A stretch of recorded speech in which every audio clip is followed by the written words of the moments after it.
En als we door een poeber altijd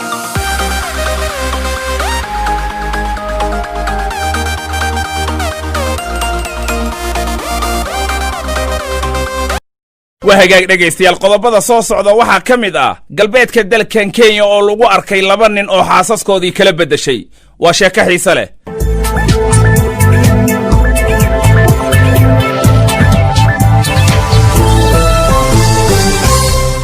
galbeedka dalkan Kenya ayaa waxa lagu soo waramayaa in laba nin oo kuwa mootada wada ah hadda waa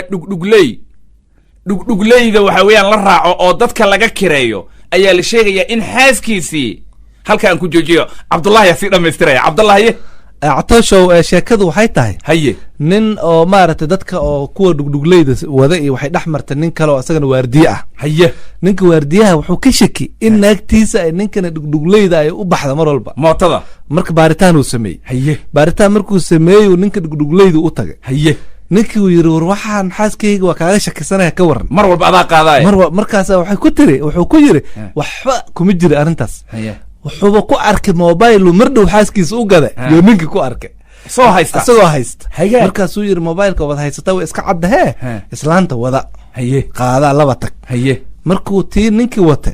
xaaskii ninkii dhugdhugleyda waday ayadana way soo tagteen ninkii u timid oo naagtiisa laga soo wato waardiye haye markay labadii sida markay ku heshiiyeen waxay u tageen meeshii ninka odayga xaafadii ay tageen way kala qorteen warqad ah in mar dambe isdagaalayno qayli dhaxmareen xaasas kala bedeshaan oo way ku heshiiyeen ninkii mootada wada wuxuu qaatay xaaska ninkii waardiyaha xaaska kii kalena xaaska way kala bedeshaan waraaqay ku kala qorteen marka ninkii dhugdhugleyda ahaa gabadhii u tagtay laba toddobaad markay la joogtay way ka carartay marka ciddooday aaday haygaag uu soo noqday kii uu yimid wuxuu yiri xaaskaaga way iga tagtee tayda ii soo celi marka haye marka qaylida baa hadda taagan oo kiina wuxuu leeyahay islaantina wayba diido waxay tiri guriga ninka dhugdhugleyda kuma noqonayo sideedaba kuma noqonayo Cabdullaahi hadda waa in ku qoladan mootada wada la iska ilaaliyo haddii kale xaasaskii way la tagayaan ma kulli hal dhacdo oo meel kamid ah Kenya ka dhacday waa hagaag